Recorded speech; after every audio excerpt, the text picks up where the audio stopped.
नमस्कार साथियों, मेरा नाम है एसएन भारती और आप देख रहे हैं करंट अफेयर्स का नया सेगमेंट। और आज तारीख है आपको 3 अगस्त 2025। हम लोग जो है 3 अगस्त 2025 से जितने भी करंट अफेयर्स के महत्वपूर्ण क्वेश्चन बन सकते हैं उस सभी पर डिस्कस करेंगे। पीडीएफ आप हमारे टेलीग्राम चैनल से डाउनलोड कर सकते हैं, जिसका लिंक मैंने इस वीडियो के डिस्क्रिप्शन बॉक्स में दे दिया है। तो आप इस लिंक पर जाकर टेलीग्राम चैनल से अपनी सुविधा के अनुसार से पढ़ाई कर सकते हैं। चलिए हम लोग स्टार्ट कर लेते हैं पहला क्वेश्चन से। पहले क्वेश्चन से स्टार्ट करने से पहले आप लोगों को बता देते हैं कि ये थीम पर जो आपको दिखाई पड़ रहा है, क्या दिखाई पड़ रहा है? 71वें राष्ट्रीय फिल्म पुरस्कार का ऐलान हो चुका है ना। किनको मान के चलिए कि सर्वश्रेष्ठ अभिनेता का अवार्ड दिया गया है और किसको सर्वश्रेष्ठ अभिनेत्री का सम्मान दिया गया है और सर्वश्रेष्ठ फीचर फिल्म कौन है, इस सभी पर हम लोग डिस्कस करेंगे, बातचीत करेंगे, पूरे विस्तार से बातचीत करेंगे। आइए हम लोग स्टार्ट कर लेते हैं पहले क्वेश्चन से। और पहला क्वेश्चन क्या है देखते हैं। पहला क्वेश्चन जो आप लोगों को दिखाई पड़ रहा है, वर्ल्ड ब्रेस्ट फीडिंग वीक 2025 1 अगस्त से कब तक यह मनाया जाएगा? तो यह जो आपको दिखाई पड़ रहा है कि वर्ल्ड ब्रेस्ट फीडिंग वीक आपको 1 अगस्त से लेके आपको 7 अगस्त तक इस वर्ष मनाया जाएगा। हर साल देखते हैं तो अगस्त के पहले सप्ताह में जो है आपको विश्व स्तनपान सप्ताह मनाया जाता है और जिसका उद्देश्य क्या रहता है? उद्देश्य रहता है शिशुओं को कुपोषण से बचाना और उनके मानसिक शारीरिक विकास को बढ़ावा देना है। यदि बात करें कि इस वर्ष का थीम क्या है, 2025 का थीम क्या है, तो थीम आपको याद रखना है स्तनपान को प्राथमिकता दे, अस्थायी सहायता प्रणालियां बनाए, है ना। तो ध्यान रखना है, थीम आपको जो है अच्छी तरह से ध्यान रखना है कि थीम क्या है? स्तनपान को प्राथमिकता दे और अस्थायी सहायता प्रणालियां बनाए। जिसका उद्देश्य क्या है? थीम का उद्देश्य क्या है? तो थीम का उद्देश्य जो है माताओं और शिशुओं को, कह सकते हैं कि माताओं और शिशुओं के स्वास्थ्य को बेहतर बनाना है। यदि बात करें कि वर्तमान में दुनिया भर में 6 महीने से कम उम्र के केवल 48% शिशुओं को ही पूरी तरह स्तनपान कराया जाता है। और यह जो आपको सप्ताह दिखाई पड़ रहा है विश्व स्तनपान सप्ताह, ये किसके द्वारा मनाया जाता है, किस संगठन के द्वारा? तो संगठन आपको ध्यान रखना है कि विश्व स्वास्थ्य संगठन और यूनिसेफ के द्वारा यह मनाया जाता है।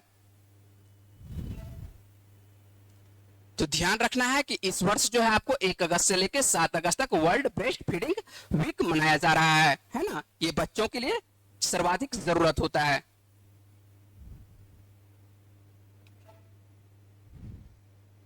चलते हैं अगले प्रश्न पर बात कर लेते हैं। और अगला प्रश्न क्या है? विक्रम साराभाई अंतरिक्ष केंद्र का नया निदेशक किसे नियुक्त किया गया है? तो विक्रम साराभाई अंतरिक्ष केंद्र का नया निदेशक देखते हैं तो किसे नियुक्त किया गया है? डॉक्टर ए राजराजन को नियुक्त किया गया है। किन्हें नियुक्त किया गया है? डॉक्टर ए राजराजन को। यदि देखते हैं कि ये किनका स्थान ग्रहण करते हैं, तो ये जो स्थान ग्रहण कर रहे हैं डॉक्टर एस उन्नील कृष्णन नायर का स्थान ग्रहण कर रहे हैं। और 1 अगस्त 2025 से जो है इनके स्थान पर आपको डॉक्टर एस उन्नील कृष्णन के स्थान पर कौन आ रहे हैं? डॉक्टर ए राजराजन आ रहे हैं। ये जो तस्वीर आप देख रहे हैं ये डॉक्टर ए राजराजन का तस्वीर देख रहे हैं और यही जो है आपको विक्रम साराभाई अंतरिक्ष केंद्र का निदेशक बने हैं, नए निदेशक। चलते हैं अगले प्रश्न पर बात कर लेते हैं। और अगला प्रश्न क्या है देख लेते हैं। और अगला प्रश्न जो देखे थे हम लोग, जो मुख्य पृष्ठ पर आप लोगों को दिखाई पड़ा था, वहीं से ये प्रश्न हम लोग ले रहे हैं। क्या है मुख्य पृष्ठ पर का जो प्रश्न देखते हैं क्या है कि 71वें राष्ट्रीय फिल्म पुरस्कार में किस फिल्म को सर्वश्रेष्ठ फीचर फिल्म का पुरस्कार प्रदान किया गया है? यदि बात कर रहे हैं फिल्म का, फीचर फिल्म का पुरस्कार प्रदान किया गया है तो ये 12वीं फेल है ना। 12वीं फेल जो है आप लोग देखे होंगे, तो ये 12वीं फेल फिल्म को कह सकते हैं कि आपको जो क्या रखा गया है राष्ट्रीय फिल्म पुरस्कार में इस वर्ष का जो है सर्वश्रेष्ठ फीचर फिल्म रखा गया है। और ये जो दिया जा रहा है 71वें राष्ट्रीय फिल्म पुरस्कार, ये किस वर्ष के लिए? ये 2023, जो भी फिल्म 2023 में रिलीज हुई है उसी फिल्म के लिए। तो ये 12वीं फिल्म जो आपको दिख रहा है 12वीं फेल है ना, ये फिल्म कब आई थी? तो आपको ये 2023 वर्ष का है। तो 12वीं फेल जो आपको दिखाई पड़ रहा है सर्वश्रेष्ठ फीचर फिल्म 71वें राष्ट्रीय फिल्म पुरस्कार के लिए अवार्ड जीतता है। तो आपको ध्यान रखना है कि 71वें राष्ट्रीय फिल्म पुरस्कार में 12वीं फेल को जो है 12वीं फेल लिखा हुआ है, 12वीं फेल जो है आपको दिखाई पड़ रहा है सर्वश्रेष्ठ फीचर फिल्म का ये क्या जीतता है? पुरस्कार प्रदान किया जाता है। यदि बात करते हैं कि फ्लावरिंग मैन को सर्वश्रेष्ठ गैर फीचर फिल्म का पुरस्कार मिला है, किस फिल्म को? तो आपको फ्लावरिंग मैन को सर्वश्रेष्ठ गैर फीचर के लिए किनको मिला है? तो फ्लावरिंग मैन को मिला है। जबकि आपको यहाँ पर एक और फिल्म देखने को मिल रहा है गॉड वल्चर एंड ह्यूमन, है ना। क्या नाम है? आपको गॉड वल्चर एंड ह्यूमन को जो है सर्वश्रेष्ठ डॉक्यूमेंट्री का पुरस्कार प्रदान किया गया है। और ये दोनों ही फिल्में जो कह सकते हैं कि अपना पहला राष्ट्रीय फिल्म पुरस्कार ये जीता है। आगे बात कर लेते हैं अभिनेता कौन जीते हैं, अभिनेत्री कौन जीते हैं। तो यहाँ पर जो है आपको कौन है, शाहरुख खान और विक्रांत मैसी है ना। शाहरुख खान को किस फिल्म के लिए, तो शाहरुख खान को जो है जवान फिल्म के लिए। जवान फिल्म आप देखे होंगे कि 2023 में एक फिल्म आती है जवान, और 2023 में जो को आपको 12वीं फिल्म दिखाई पड़ा जो सर्वश्रेष्ठ फीचर फिल्म, इन्हीं के अभिनेता जो है कौन, विक्रांत मैसी। तो विक्रांत मैसी और शाहरुख खान दोनों को जो है ज्वाइंट रूप से कह सकते हैं कि सर्वश्रेष्ठ अभिनेता का पुरस्कार का प्रदान किया गया है ना। पुरस्कार जो दिया गया किन्हें दिया गया, सर्वश्रेष्ठ अभिनेता का, तो शाहरुख खान और विक्रांत मैसी को देगा। शाहरुख खान को किस फिल्म के लिए, तो आपको जवान फिल्म के लिए। यदि बात करते हैं आपको विक्रांत मैसी को, तो विक्रांत मैसी को किस फिल्म के लिए दिया गया है, तो 12वीं फेल के लिए दिया गया है ना। और बात करें कि अभिनेत्री की, ऐसी कौन सी अभिनेत्री है जिन्हें 71वां राष्ट्रीय फिल्म पुरस्कार के लिए सर्वश्रेष्ठ अभिनेत्री का पुरस्कार प्रदान किया गया है, तो ये है रानी मुखर्जी। कौन है, रानी मुखर्जी। और रानी मुखर्जी को किस फिल्म के लिए, तो मिसेस चटर्जी वर्सेस नॉर्वे के लिए। किस फिल्म के लिए, ये एक फिल्म आई थी मिसेस चटर्जी वर्सेस नॉर्वे, जो किसकी है, आपको रानी मुखर्जी की अभिनेत्री इसमें रानी मुखर्जी रहती है। और इसी फिल्म के लिए इनको जो दमदार अभिनय के लिए सर्वश्रेष्ठ अभिनेत्री का पुरस्कार इन्हें प्रदान किया गया है। और यदि बात करें शाहरुख खान और रानी मुखर्जी, ये दोनों का कह सकता है कि करियर का पहला राष्ट्रीय फिल्म पुरस्कार है। शाहरुख खान की यदि बात करते हैं तो शाहरुख खान उनके करियर का क्या है, पहला ये राष्ट्रीय पुरस्कार, राष्ट्रीय फिल्म पुरस्कार है। और रानी मुखर्जी का भी ये पहला राष्ट्रीय फिल्म पुरस्कार है। तो दोनों का कह सकता है कि आपको ये मान चलिए कि आपको शाहरुख खान बहुत दिनों से आपको दिखाई पड़ता है, रानी मुखर्जी भी मान चलिए कि बहुत दिनों से फिल्म इंडस्ट्री में, लेकिन राष्ट्रीय फिल्म पुरस्कार ये लोग अभी तक नहीं जीत पाए थे। तो राष्ट्रीय फिल्म पुरस्कार जो है देख रहे हैं कि ये बहुत दिनों के बाद जीतते हैं। कौन कौन, तो आपको शाहरुख खान और अभिनेत्री रानी मुखर्जी। यदि बात करते हैं कि सहायक अभिनेता के तौर पर किन्हें मान चलिए अवार्ड मिला है, तो सहायक अभिनेता देख लेते हैं, तो आपको विजय राघवन और आपको मुथु पेटी सोमू भास्कर को सर्वश्रेष्ठ सहायक अभिनेता का पुरस्कार दिया गया है। यदि बात करें कि फीचर फिल्म जूरी के अध्यक्ष कौन है, तो जूरी के अध्यक्ष जो आपको दिखाई पड़ रहा है कौन है, आशुतोष गोविरकर। नाम सुने ही होंगे आशुतोष गोविरकर का। तो और आशुतोष गोविरकर जो है कौन है, जूरी के कह सकते हैं कि अध्यक्ष हैं। और गैर फीचर फिल्म जो आपको दिखाई पड़ रहा है, इसके जूरी के अध्यक्ष की बात करते हैं, तो ये आपको दिखाई पड़ रहा है, कौन दिखाई पड़ रहा है, श्री पी शेषाद्री दिखाई पड़ रहे हैं। गैर फीचर फिल्म जूरी के अध्यक्ष कौन है, श्री पी शेषाद्री है, जबकि फीचर फिल्म के जूरी के अध्यक्ष कौन है, आशुतोष गोविरकर हैं। और आपको पहले ही बता चुके हैं कि ये जो आपको जो अवार्ड दिया गया है 2023 के लिए, 71वां फिल्म जो आपको राष्ट्रीय फिल्म पुरस्कार जो प्रदान किया गया है, ये किस वर्ष के लिए, तो ये 2023 के लिए। तो ध्यान रखना है कि अभी 2025 चल रहा है, तो ऐसा नहीं कि 2025 के लिए, ये पिछले मान चलिए कि आपको 1-2 वर्षों का दिया जाता है, तो ये 2023, इसीलिए यहाँ पर लिख दिया कि ये 2023 के लिए 71वें राष्ट्रीय फिल्म पुरस्कार विजेताओं की ये सूची प्रस्तुत की गई है। चलिए तस्वीर में देख लेते हैं। मान के चलिए कि जो तो शाहरुख खान और रानी मुखर्जी को तो आप लोग जान ही रहे हैं। ये जो आपको दिखाई पड़ रहा है ये कौन है, विक्रांत मैसी हैं। और विक्रांत मैसी को जो है अभिनेता कौन है, किस फिल्म के ये अभिनेता है, तो ये 12वीं फेल के अभिनेता है। 12वीं फेल जो आपको दिखाई पड़ रहा है वो तो सर्वश्रेष्ठ फीचर फिल्म के लिए अवार्ड भी जीता है। और अभिनेता के तौर पर भी आपको कौन जीतते हैं, तो आपको विक्रांत मैसी जीतते हैं, जो कि किस फिल्म के, तो 12वीं फेल के अभिनेता है। यदि बात करते हैं शाहरुख खान का, यहाँ जो तस्वीर देख रहे हैं, तो शाहरुख खान को किस फिल्म के लिए, जवान के लिए। तो जवान के लिए इनको भी जो है सर्वश्रेष्ठ अभिनेता का अवार्ड दिया गया है। और आप जो देख रहे हैं अभिनेत्री, कौन सी अभिनेत्री आपको दिखाई पड़ रही है, ये जो अभिनेत्री आपको दिखाई पड़ रही है रानी मुखर्जी दिखाई पड़ रही है। तो रानी मुखर्जी को आपको दिया गया है, किस फिल्म के लिए दिया गया है, तो आपको वर्सेस कर सकते हैं कि आपको जो यहां पर जो आपको दिया हुआ है, कौन सा फिल्म दिया हुआ है,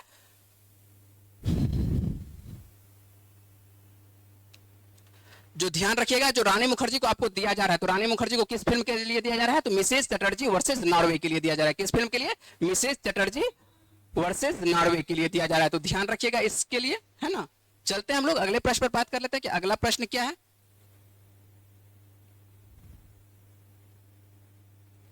चलिए अगले प्रश्न पर बात करते हैं कि अगले प्रश्न पर, है ना, हाल ही में किस राज्य ने हेरिटेज खेलों से प्रतिबंध जो है हटाने की घोषणा की है।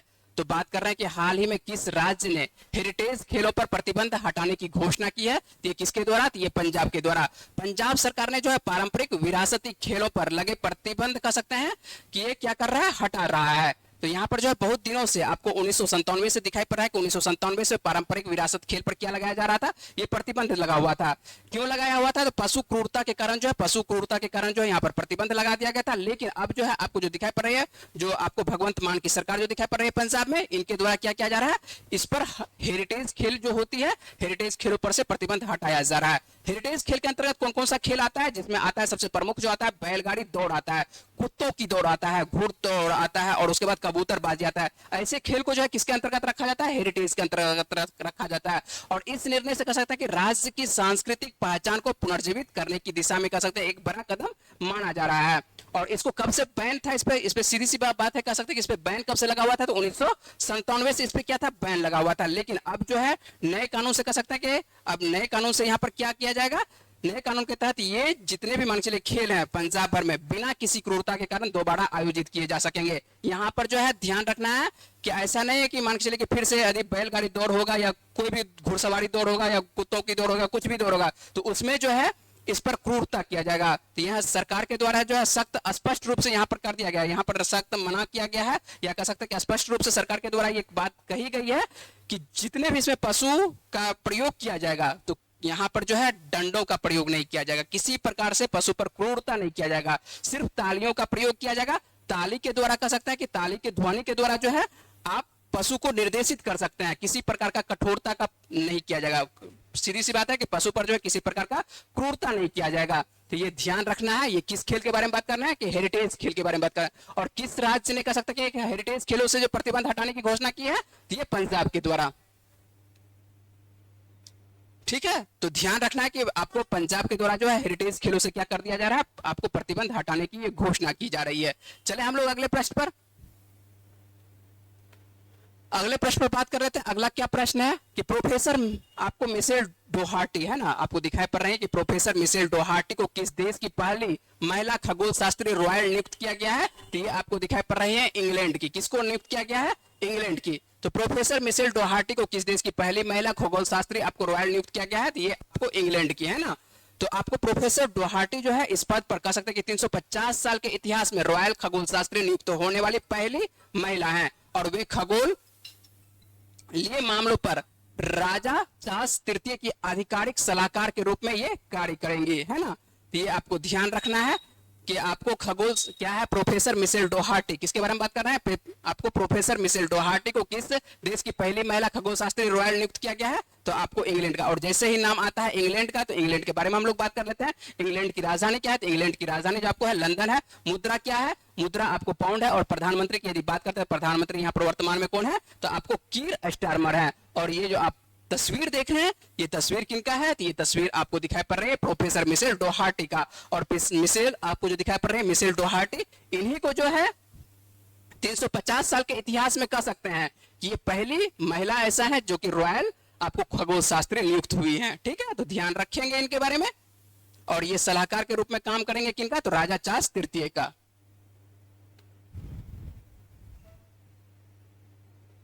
चलिए अगले प्रश्न पर बात कर लेते हैं। अगला क्या प्रश्न है, तो देख लेते हैं कि फरवरी 2026 में कौन सा देश कह सकता है कि आपको फरवरी 2026 में कौन सा देश एआई इंपैक्ट शिखर सम्मेलन की मेजबानी करेगा। तो ये कौन सा देश करेगा, तो ये अपना देश भारत के द्वारा किया जाएगा। इलेक्ट्रॉनिक्स और सूचना प्रौद्योगिकी मंत्रालय ने कहा है कि भारत फरवरी 2026 में एआई इंपैक्ट समिट जो आपको होने वाली है, कहां पर होने वाली है, तो ये अपने देश भारत में होने वाली है। और जो एआई एक्शन समिट के कह सकते हैं कि सह अध्यक्ष के रूप में अपनी भूमिका को आगे बढ़ाएगा और वैश्विक एआई चर्चाओं को आकार देने में अपना नेतृत्व जारी रखेगा। तो ये आपको ध्यान रखना है कि फरवरी 2026 में कौन सा देश एआई इंपैक्ट शिखर सम्मेलन की मेजबानी करेगा, तो ये अपना देश किसके द्वारा, तो ये भारत के द्वारा किया जाएगा। चले अगले प्रश्न पर। अगला प्रश्न देख लेते हैं कि अगला प्रश्न क्या है। और अगला प्रश्न यदि आप हिस्ट्री पढ़ते हैं तो हिस्ट्री से संबंधित है। ये क्या है, अगला प्रश्न देख लेते हैं कि हाल ही में किस स्थान पर 4500 साल पुरानी हड़प्पा सभ्यता की खोज की गई है। यदि आप किसी भी किताब को पढ़ रहे हैं, यदि सीधी सी बात है कि यदि आप कर रहे हैं तैयारी का जनरल कंपटीशन का, तो आप हिस्ट्री पढ़ते ही होंगे। यदि हिस्ट्री पढ़ रहे हैं तो आप देखिए वहां से संबंधित क्या प्रश्न है कि हाल ही में किस स्थान पर बात कर रहे हैं कि हाल ही में आपको किस स्थान पर 4500 साल पुरानी हड़प्पा सभ्यता की खोज की गई है। तो ये जैसलमेर में। और जैसलमेर कहां पर है, तो जैसलमेर जो है आपको राजस्थान में है। तो राजस्थान के जैसलमेर जिले में हाल ही में एक महत्वपूर्ण पुरातात्विक खोज हुई है। और यह खोज जो है आपको दिखाई पड़ रही है, तो रात डिया रीडेरी नामक स्थान पर हुई है। ये कहां पर हुई है, रात डिया नाम है जगह का, रात डिया रीडेरी नामक स्थान पर की गई है, जो रामगढ़ तहसील से लगभग कह सकते हैं कि आपको 60-70 किलोमीटर और सादेवाला से लगभग 15-17 किलोमीटर उत्तर पश्चिम की दिशा में ये अवस्थित है। कहां पर है ये, तो आपको ये राजस्थान में, आपको इतना अंदर जाने की जरूरत नहीं है, आप लोगों से नहीं पूछेगा, लेकिन आप लोगों को बता देता है कहां पर। जब पहली पहली बार हम लोग पढ़ रहे हैं तो आपको जानकारी होनी चाहिए कि कहां पर ये अवस्थित है। तो ये अवस्थित हम लोगों को कहां पर देखने को मिलेगा, तो ये राजस्थान के जैसलमेर जिले के आपको कहां पर देखने को मिलेगा, रातडिया री डेयरी। आपको इतना यदि याद है तो इतना से ही आपको प्रश्न बन जाएगा, है ना। इससे ज्यादा आप लोगों के लिए प्रश्न नहीं बनाया जा सकता है। रातडिया री डेयरी नामक स्थान पर खोज की गई है, जो रामगढ़ तहसील से के आसपास है ना। और इस स्थल पर कह सकते हैं कि हड़प्पा सभ्यता के लगभग कितने साल पुराना है, आपको 4500, है ना, 4500 साल पुराने अवशेष मिले हैं, जो सिंधु घाटी सभ्यता भी कहा जाता है जिनको, है ना। तो जिसे सिंधु घाटी सभ्यता भी कहा जाता है। और यह अवशेष जो है राजस्थान के थार में इस सभ्यता के विस्तार की ओर इशारा करता है। यदि बात करें आप लोगों को, ये तो करंट अफेयर्स के अंतर्गत, यदि बात करें कि आप पीडीएफ लेना चाहते हैं ना, कि पीडीएफ आपको कहां सब मिलेगा, तो पीडीएफ के लिए आपको जाना पड़ेगा किस चैनल पर, तो टेलीग्राम पर आप जाएंगे और टेलीग्राम पर आप सर्च करेंगे सानवी, SAANVI, उसके बाद GS सेंटर पटना। और यहां पर यदि आप जाते हैं तो इस चैनल पर आपको जो है प्रतिदिन का टेलीग्राम पर जो है आपको पीडीएफ प्रोवाइड किया गया है। तो आपको टेलीग्राम के लिए, आपको यदि आप टेलीग्राम पर पढ़ना चाहते हैं, टेलीग्राम से आप पीडीएफ लेके पढ़ना चाहते हैं, तो टेलीग्राम के लिए आप ये आप ज्वाइन कर सकते हैं। कौन सा चैनल, टेलीग्राम पर जाकर सानवी GS सेंटर पटना, है ना। तो आप जाइए, इस चैनल से आप पीडीएफ से अपनी सुविधा के अनुसार से पढ़ाई कर सकते हैं। आइए हम लोग करंट अफेयर्स आज 7 प्रश्न ही रखते हैं। हम लोग जो है जुलाई मंथ, ये अगस्त चल रहा है, तो जुलाई का कुछ प्रश्न जो है रिवीजन कर लेते हैं। यदि रिवीजन करते रहेंगे तो हम लोग को क्या होगा, याद रहेगा। तो आइए जल्दी से कुछ कुछ प्रश्न को हम लोग क्या कर लेते हैं, रिवीजन करते हैं। जैसे कि हम लोग जुलाई मंथ का जो प्रश्न पढ़े हैं, ठीक है, तो वहां पर तो मान लीजिए पूरे विस्तार से पढ़े थे। यहाँ पर जो है वन लिनियर में बात करेंगे। क्या बात करेंगे, वन लिनियर में बात करेंगे। जुलाई मंथ का पूरा जो मान चलिए कि महीने का तो कवर नहीं कर सकते हैं, लेकिन कुछ कुछ प्रश्न करेंगे। कुछ प्रश्न आज करेंगे कवर, कुछ प्रश्न कल प्रश्न कवर करेंगे। तो धीरे धीरे जो है बीच बीच में जो है जुलाई मंथ का भी प्रश्न जो है आपको कवर करते रहेंगे, जिससे क्या होगा कि जो पुराना क्वेश्चन है वो आपको याद रहे, है ना, आपके दिमाग में जो है, दिलो दिमाग पर, आपको मस्तिष्क पर बना हुआ रहे। चलिए रिवीजन के अंतर्गत हम लोग जल्दी से देख लेते हैं। यहाँ पर वन लिनियर में बात करेंगे, आपको विशेष बात नहीं करेंगे, ठीक है। चलिए, क्या है देश की सबसे लंबी रेल सुरंग की यदि बात करें कि देश की सबसे लंबी रेल सुरंग की यदि बात करें कि किस राज्य में बनकर तैयार हुई है, तो ये आपको उत्तराखंड में। कहां पर आपको लोगों को प्रश्न पूछा जा सकता है कि देश की सबसे लंबी रेल सुरंग किस राज्य में बनकर तैयार हुई है, तो उत्तराखंड में। यदि बात करें अगले प्रश्न का कि हाल ही में किस देश ने पीएम मोदी को अपना सर्वोच्च नागरिक पुरस्कार से सम्मानित किया है, तो बहुत सारे देशों से सम्मानित किया गया। घाना के द्वारा भी सम्मानित किया गया था। हाल ही में बेंगलुरु में भारत की पहली यूपीआई संचालित बैंक शाखा किसने शुरू किया है, तो ये किसके द्वारा, किस कंपनी के द्वारा, तो ये स्लाइस के द्वारा। हाल ही में यदि बात करें कि थाईलैंड के कार्यवाहक प्रधानमंत्री के रूप में किसे नियुक्त किया गया है, तो ये फूमताम वेचायाचई को नियुक्त किया गया है। और आप यहाँ पर देखेंगे तो थाईलैंड के जो पूर्व मान चलिए यहाँ पर जो प्रधानमंत्री थी कौन थी, आपको पेंटोगटान सिनावात्रा थी। उन पे जो है एक तरह से उनको आरोप लगा के कारण जो है हटना पड़ता है ना। उनका जो है कॉल लीकेज हो जाता है, मान के चलिए मीडिया में जाता है कॉल जो है उसका, दूसरे देशों जो कंपोडिया जो बातचीत करती है उनका जो है फोन लीक हो जाता है, जिसकी वजह से कह सकते हैं कि उनको जो है अपने पद पर से क्या होता है, हटना पड़ता है। और उनके स्थान पर किन्हें नियुक्त किया गया था, फूमताम वेचायाचई को नियुक्त किया गया था। यदि बात करते हैं कि टेबल टेनिस में ताशकंद में 29वीं आपको एशियाई युवा चैंपियनशिप में अंडर, यहाँ पर जो है नंबर गलत दे दिया है, अंडर आपको 15 बालिका एकल स्वर्ण पदक किसने जीता है, ये किसके द्वारा जीता गया, तो दिव्यांशी भौमिक के द्वारा जीता गया। तो दिव्यांशी के बारे में आपको बहुत सारा प्रश्न करवाए हैं, यहाँ पर आप ध्यान रखिएगा। टेबल टेनिस में है किससे संबंधित है आपको, दिव्यांशी, तो आपको टेबल टेनिस से। और ये ताशकंद में 29वीं आपको एशियाई युवा चैंपियनशिप में अंडर 15 बालिका में जो है आपको जीतती है, स्वर्ण पदक जीतती है। यदि बात करते हैं कि राष्ट्रीय जन सहयोग एवं बाल विकास संस्थान का आधिकारिक नाम बदलकर किसके नाम पर रखा गया है, तो ये सावित्रीबाई फूले के नाम पर रखा गया। और कुछ प्रश्न कवर कर लेते हैं। यहां पर देख लेते हैं कि एडी सिल्क है ना, एडी सिल्क किस राज्य से संबंधित है, जिसे हाल ही में जीआई टैग प्रदान किया गया था। तो ये आपको एडी सिल्क जो दिखाई पड़ती है क्या है, मेघालय में अवस्थित है। मेघालय में ये है ना, किस राज्य से संबंधित है, तो आपको मेघालय से संबंधित है एडी सिल्क, ठीक है।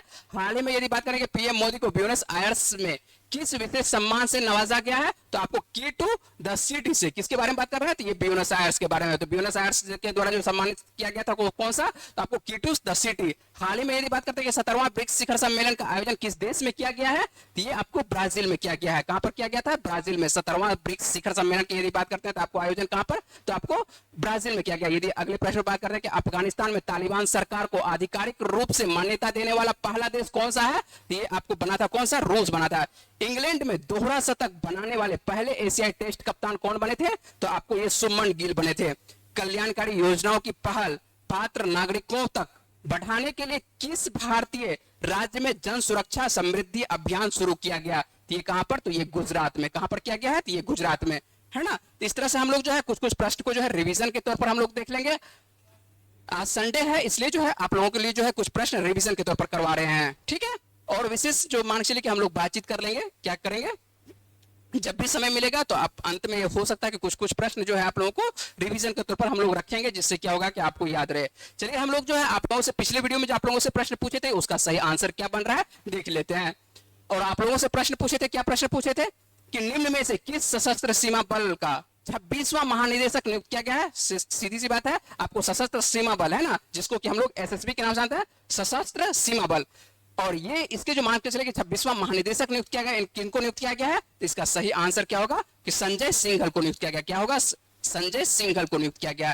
तो आप लोग जिन्होंने आंसर दिए हैं उन्हें बहुत बहुत धन्यवाद, और जो आंसर नहीं दे रहे हैं कृपया आंसर देने की कोशिश करें। जब तक आप आंसर नहीं दीजिएगा तब तक मान के चले कि हम लोगों को पता नहीं चल पाएगा कि आप प्रश्न अच्छे से पढ़ रहे हैं या नहीं पढ़ रहे हैं। चलिए देख लेते हैं हम लोग आज का प्रश्न देख लेते हैं। यदि आप पिछला वीडियो जो आपको 2-3 दिन मान के चले कि पीछे यदि वीडियो अच्छे से कवर कर रहे होंगे तो ये सब प्रश्न आपको बनना चाहिए। हम लोग देख लेते हैं, आपको टेस्ट के तौर पर एक प्रश्न ले लेते हैं कि निम्न में से कौन कह सकते हैं कि निम्न में से कौन सा देश 16 साल से कम उम्र के बच्चों के लिए सोशल मीडिया प्लेटफॉर्म पर प्रतिबंध लगाने वाला दुनिया का पहला देश बन गया है?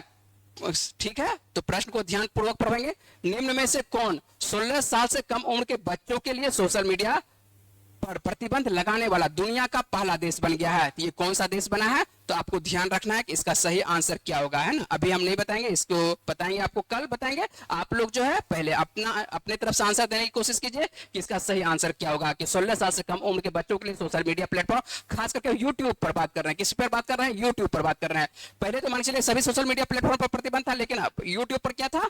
ओपन था यूट्यूब, है ना। लेकिन अब जो है हाल फिलहाल में जो है यूट्यूब 16 साल से कम उम्र के बच्चों के लिए यूट्यूब पर भी क्या कर दिया गया है? बैन कर दिया गया। तो ऐसे कौन से? ये 4 ऑप्शन है आपके पास, इटली, न्यूजीलैंड, ऑस्ट्रेलिया और स्कॉटलैंड। इसमें से सही आंसर क्या होगा? जवाब देना है आपको, कमेंट बॉक्स में जवाब देना है। चलिए हम लोग आज रखते हैं, इतना ही प्रश्न रखते हैं। हम लोग मिलते हैं आप लोगों से अगले वीडियो में। तब तक के लिए अपना ख्याल रखिए, पढ़ते रहिए, वीडियो में बने रहने के लिए बहुत बहुत शुक्रिया, धन्यवाद।